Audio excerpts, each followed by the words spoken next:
Good evening, everyone, and welcome to a quick Royals recap presented by Royals Review. I am Jacob Milham, one half of the Royals Rundown podcast. I am tired. It is a Friday night. This was a frustrating game to open up the series against the San Diego Padres.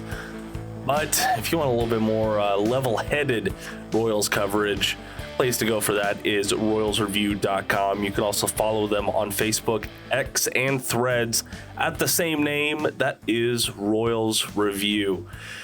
So, folks, where do we want to start off with tonight's game? This was a doozy. If, truthfully, I thought about just going with what the Royals had shown us through the 8th inning and recording a recap and going to bed. I was pretty close to doing that, and I'm glad I didn't. I really am. All right. So the headline, we all already know it. The Padres put up a massive 9-run top of the 8th inning that just absolutely buried the Royals with 10 singles and a double. It was ugly. It was disgusting. It drew the ire of nearly every single Royals fan that I know of. John Schreiber got an out, but he gave up 3 earned runs. James McArthur couldn't even get an out, gave up 4 hits and 4 earned runs. Will Klein was the guy who did the most damage, but even him, he gave up 4 hits, 2 earned runs, but did log 2 strikeouts and the full inning in his MLB return tonight. Believe it or not, Nick Lofton had the cleanest inning out of all the guys pitching from the mound after Michael Wacha. Yes, you heard that right. Utility man Nick Lofton pitched a 1-hit top of the 9th inning to really keep the door open for the Royals. And as Jake Eisenberg was saying it on the broadcast, the boys in blue showed you why you never say never. They had a 5-run bottom of the 9th inning, and Nelson Velasquez was about 5 feet away from tying the game up with 2 outs and 2 runners on. It was I thought that ball was over the fence. I thought it was going to end up there. But the baseball god said, "Hey, it's been a long enough game. Let's go get some sleep." So, if judging by the final 11-8 score, you wouldn't have thought that this game was actually scoreless through 5 innings. Both these pitchers starting pitchers had a great game. Dylan Cease for the Padres had a good one. Michael Wacha, I would say, outdueled him slightly. Wacha pitched 5 1/3, gave up 5 hits, 2 earned runs, 1 walk and 2 strikeouts. I forget who said it, but there's no gas meter on Michael Wacha. He's like that old car that you know is reliable, but you just can't trust that fuel gauge. Okay, once it starts hovering anywhere below half a tank, you have to start getting worried. You have to start thinking about, okay, where's the closest gas station? That's what Contreras should be doing whenever we see Wacha, get through 5 innings. It seems like as you start thinking about who's that next man up in the bullpen.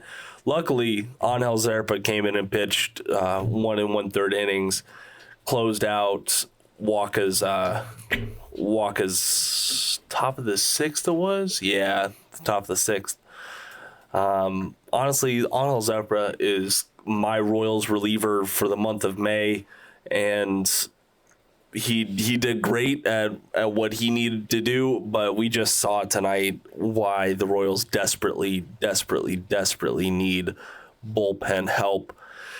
It's just like any trend that we see, and we know it's coming, but when it eventually comes, it is the end of the world. We knew guys like the writing was on the wall for McArthur. The writing's been on the wall for guys like Nick Anderson and Will Smith, who we didn't see either one of them tonight, thank goodness, or things might have gotten even uglier.